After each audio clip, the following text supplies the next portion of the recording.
Ya, halo pemirsa, apa kabar Anda hari ini? Langsung dari studio IDX Channel Jakarta, saya Prasetyo Wibowo kembali hadir dalam Market Review yang akan mengupas isu-isu yang menjadi penggerak ekonomi di Indonesia. Live streaming kami bisa Anda saksikan juga di idxchannel.com dan langsung saja kita mulai Market Review selengkapnya.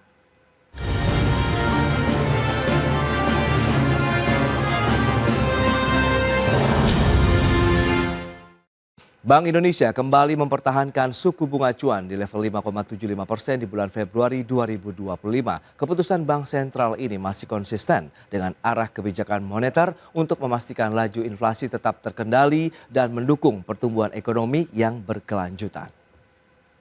Rapat Dewan Gubernur Bank Indonesia pada 18 dan 19 Februari 2025 memutuskan untuk mempertahankan BI rate sebesar 5,75%, demikian pula suku bunga deposit facility tetap sebesar 5% dan suku bunga lending facility tetap sebesar 6,5%. Keputusan ini konsisten dengan upaya menjaga agar perkiraan inflasi 2025 dan 2026 tetap terkendali dalam sasaran yang ditetapkan pemerintah, yaitu 2,5 plus minus 1%.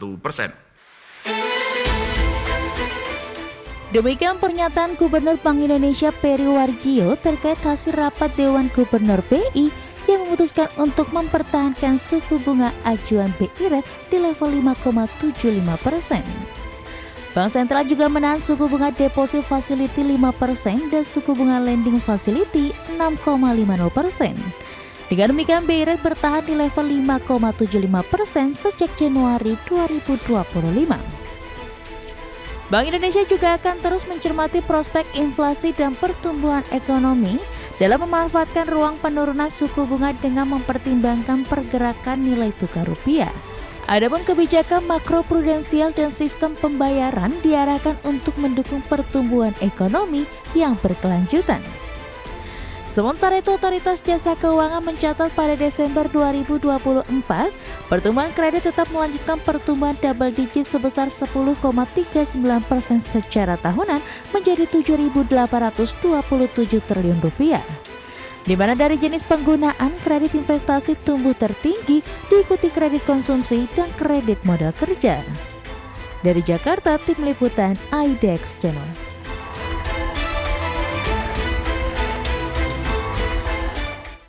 Ya, pemirsa, berikut ini kami sampaikan data untuk Anda terkait dengan pergerakan inflasi begitu yang menjadi concern dan juga dari Bank Sentral. Selengkapnya bisa Anda saksikan di layar televisi Anda. Baik, kita akan lihat seperti apa pergerakan inflasi. Ini kita lihat memang akhirnya di bulan Januari 2025 secara bulanan terjadi kembali deflasi 0,76%, sementara pergerakan secara tahunannya masih terjadi inflasi sekitar 0,76%. Trennya cenderung turun, inflasi pergerakan bulanan maupun secara tahunan. Dan selanjutnya bagaimana dengan pergerakan nilai tukar rupiah? Ini dari tanggal 6 sampai dengan 19 Februari 2025 masih bertengger di 16.357 pada hari kemarin di 19 Februari 2025. Itu dia untuk pergerakan nilai tukar rupiah. Ya pemirsa, untuk membahas tema kita terkait dengan BI tahan kembali suku bunga acuan di level 5,75%. Kita sudah tersambung melalui Zoom bersama dengan Mas Yusuf Rendy Manilet. Beliau adalah peneliti KOR Indonesia. Halo Mas Yusuf, apa kabar? Kabar baik Mas Pras. Yes, terima kasih juga atas waktu yang disempatkan dan sudah bergabung juga melalui Zoom. Ada Pak Bambang Eka Jaya, Wakil Ketua Umum DPP Real Estate Indonesia. Halo Pak Bambang, apa kabar? Baik Mas Pras. Pak Baik. Yusuf, sehat selalu untuk kita semua. Baik, terima kasih juga, salam sehat dan langsung saja kita akan review ini Mas Yusuf. Bank Indonesia kembali memutuskan menahan BI rate di level 5,75%. Nah ini sesuai tidak dengan konsensus dari ekonom sendiri sejauh ini? Iya, sebenarnya kalau kita melihat dari langkah BI terutama di bulan sebelumnya, langkah kebijakan BI untuk menahan suku bunga acuan di level yang sama relatif sudah sesuai dengan ekspektasi market ya. Artinya BI kan memang sebelumnya secara tiba-tiba ya menurunkan suku bunga acuan dan saat ini karena kalau kita lihat ruang BI untuk tetap mempertahankan suku bunga acuan itu juga relatif terbuka. Melihat dari misalnya indikator-indikator utama seperti misalnya inflasi yang memang berada masih dalam range target yang disampaikan oleh BI itu sendiri. Memang saat ini kalau kita lihat tantangannya masih ada pada nilai tukar rupiah yang masih berada pada level depresiasi ya. Hanya saja kalau kita perhatikan saya kira BI menilai transmisi dari depresiasi ke pelemahan ataupun peningkatan inflasi di dalam negeri itu relatif masih terbatas sehingga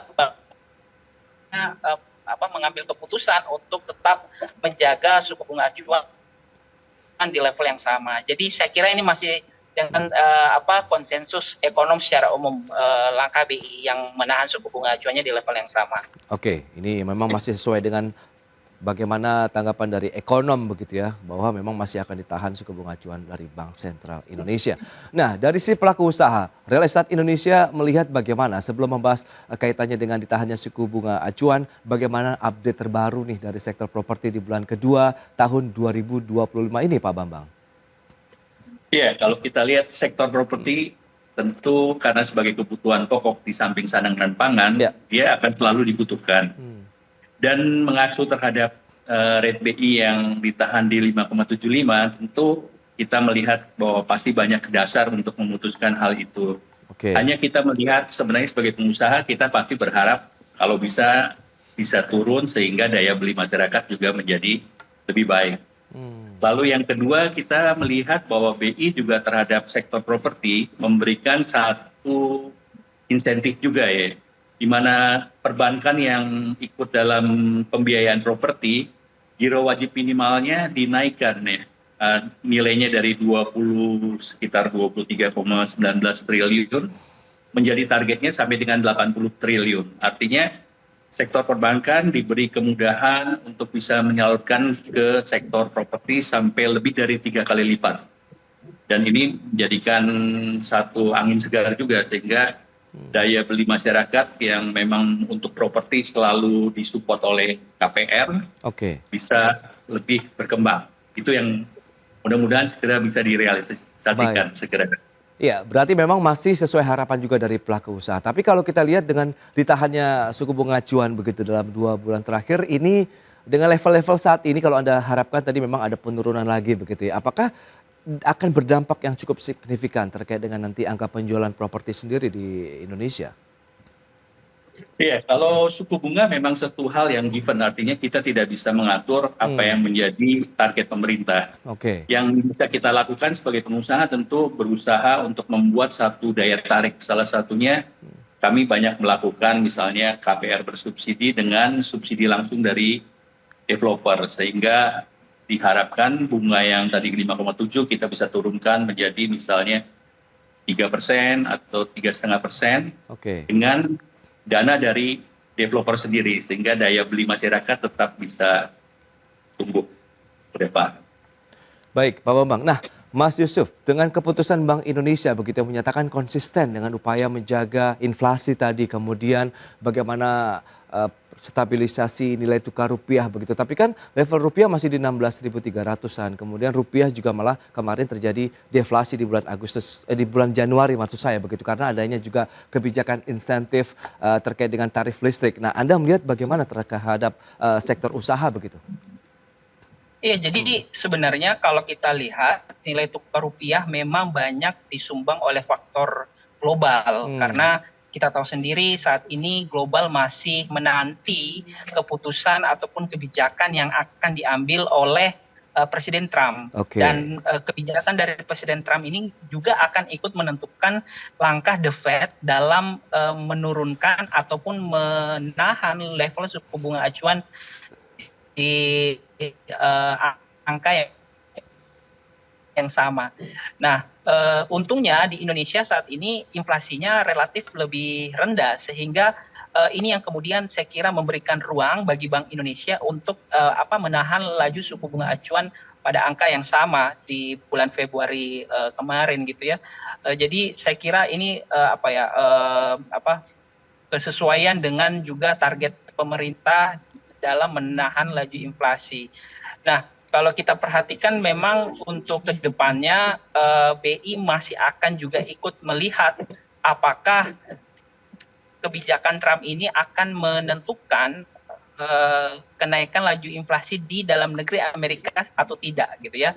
Karena ketika misalnya dia akan mempengaruhi inflasi di dalam negeri Amerika Serikat, maka ini kan tentu akan ikut mempengaruhi langkah The Fed. Nah, langkah The Fed ini yang juga akan berpotensi mempengaruhi kebijakan dari suku bunga acuan Bank Indonesia itu sendiri.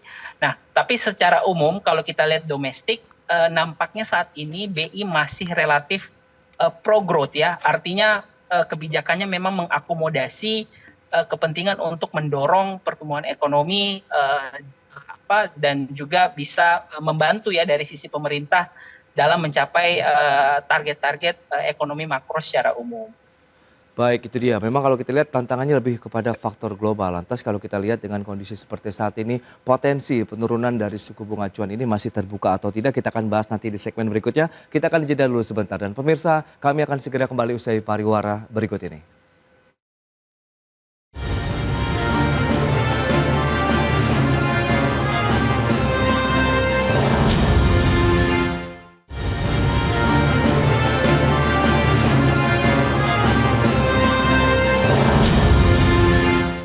Ya, terima kasih Anda masih bergabung bersama kami dalam Market Review. Pemirsa, berikut ini kami sampaikan kembali data terkait dengan risiko kredit perbankan, data per Desember 2024. Kita akan cermati NPL gross-nya, non-performing loans, kemudian ada NPL net juga, dan loan at risk dari perbankan di Desember 2024. Kita lihat kecenderungannya ya turun begitu ya untuk NPL gross, kemudian Desember juga cenderung turun, kemudian loan at risk-nya juga kita lihat turun dari November 9,82% di Desember 9,28%. Berikutnya pertumbuhan ekonomi Indonesia yang menjadi salah satu juga yang perlu kita cermati, masih bertengger di angka 5% dari tahun 2022, 2023 sampai dengan 2024, 5,03% secara tahunan. Baik, kita lanjutkan kembali perbincangan bersama dengan Bapak Bambang Ika Jaya, Wakil Ketua Umum DPP Real Estate Indonesia, kemudian ada Mas Yusuf Randy Manilet, peneliti KOR Indonesia. Nah, dengan kondisi seperti yang saat ini, Pak Bambang, lantas bagaimana kalau memang ada potensi penurunan suku bunga acuan, karena BI juga sudah mengisyaratkan memang ada peluang begitu, meskipun kita tidak tahu nanti kondisi global yang tadi Mas Yusuf katakan masih membayangi begitu pergerakan BI rate kita. Silakan Pak. Iya, kalau kita lihat memang kondisi global satu hal yang given ya, artinya kita tidak bisa mengatur, yang bisa kita atur adalah di dalam. Kita melihat sendiri sebenarnya pemerintah Prabowo boleh dibilang mempunyai satu visi besar terhadap perumahan dengan target 3 juta rumah per tahun, 15 juta rumah dalam periode beliau. Ya, dan semua itu tercantum di asta citanya. Kita tetap punya keyakinan bahwa pertumbuhan properti bisa terus berkembang. Apalagi saat ini kita melihat bahwa fokus perumahan bukan hanya dilakukan oleh Kementerian PKP, tapi juga ada Satgas khusus perumahan yang diketuai langsung oleh adik Presiden Pak Hasim. Jadi artinya mereka sadar bahwa properti adalah salah satu lokomotif perekonomian. Dan kalau properti bergerak, yang selalu kita sampaikan, lebih dari 184 industri yang akan bergerak, termasuk perbankan, bahan bangunan, sampai dengan bahkan lukisan pun akan bergerak, bahkan otomotif. Dan yang kedua, yang utama adalah properti adalah satu sektor yang di mana dana yang masuk itu akan berputar kembali di perekonomian Indonesia. Berbeda mungkin misalnya seperti otomotif yang founder-foundernya banyak di luar negeri. Jadi itu adalah salah satu kelebihan dari sektor properti yang memang saat ini terus di-push dan di-push agar bisa terus berkembang dan bisa mengkontribusikan sektor pertumbuhan perekonomian. Semoga ke depan akan berkontribusi lebih dari 0,5 sampai dengan 1% untuk mencapai 8%. Baik Pak Bambang, tadi OJK juga mencatat pada Desember 2024 pertumbuhan kredit ini masih melanjutkan pertumbuhan yang double digit begitu, 10,39% secara tahunan begitu, naik dibandingkan dengan kita lihat di November. Tapi korelasinya dengan penjualan produk properti sendiri ini cukup sinkron nggak Pak? Iya, sebenarnya kalau kita lihat properti sendiri kontribusi terhadap PDB nasional lebih dari 14%. Oke. Dengan kontribusi yang sebesar itu, artinya memang sektor properti adalah salah satu yang didanai dan menyebabkan dia selalu tumbuh dan berkembang. Dan kita lihat dari segi perpajakan, sektor properti juga punya kontribusi lebih dari 9%. Lebih dari sekitar 100 sekian triliun. Lalu yang mungkin luar biasa adalah terhadap PAD, ya, pendapatan asli daerah. Kontribusi kami itu secara keseluruhan bisa mencapai 31%. Jadi kami melihat bahwa secara keseluruhan properti memang masih tumbuh, apalagi ini menjadi satu kebutuhan pokok yang backlognya mencapai lebih dari 9 juta, hampir 10 juta. Jadi kita ke depan tinggal menunggu, tentu saat yang tepat pemerintahan bisa bergerak lebih kencang, sektor properti juga diharapkan akan bisa lebih berkembang. Baik, itu dia, potensinya masih cukup terbuka begitu. Nah, Mas Yusuf, 5,75% level dari BI Rate ini saat ini ya cukup nyaman tidak sih bagi dunia usaha, mengingat tadi properti mengharapkan masih ada peluang atau potensi diturunkan lagi begitu, Mas Yusuf? Ya, saya kira kalau kita mengukur dari indikator inflasi terutama di tahun lalu, pemerintah memang relatif bisa menjaga level inflasi pada level yang ditargetkan, gitu ya. Sehingga saya kira itu bisa menjadi semacam modal awal untuk Bank Indonesia dalam perumusan kebijakan moneter secara umum di sepanjang tahun 2025. Tidak hanya suku bunga acuan, tetapi juga kebijakan seperti makroprudensial yang juga berkaitan dengan sektor real.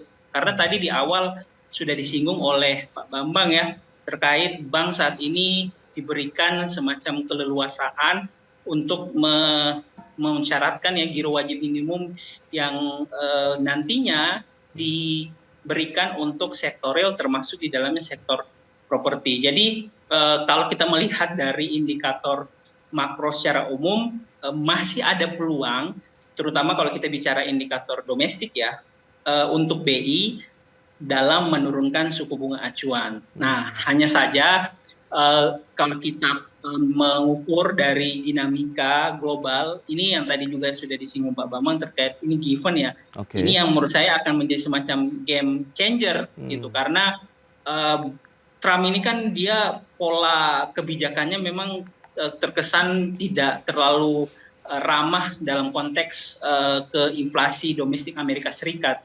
Sehingga ini yang akan ikut menjadikan semacam tantangan bagi The Fed nantinya dalam perumusan kebijakan suku bunga acuan nanti gitu. Dan ini juga akan ikut menentukan kebijakan suku bunga acuan dari BI.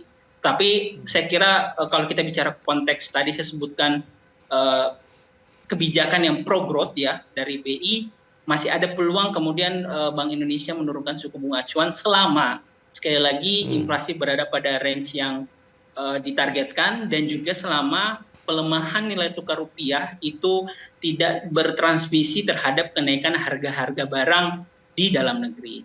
Oke, itu dia memang dua domain yang selama ini menjadi hal yang dilihat dan dicermati oleh Bank Indonesia. Inflasi, nilai tukar rupiah. Lantas bagaimana dengan NPL growth, kemudian net, dan juga bagaimana loan at risk-nya yang cenderung turun. Nanti kita akan bahas di segmen berikutnya, Mas Yusuf. Pak Bambang, kita akan jeda kembali sebentar. Dan pemirsa, kami akan segera kembali sesaat lagi.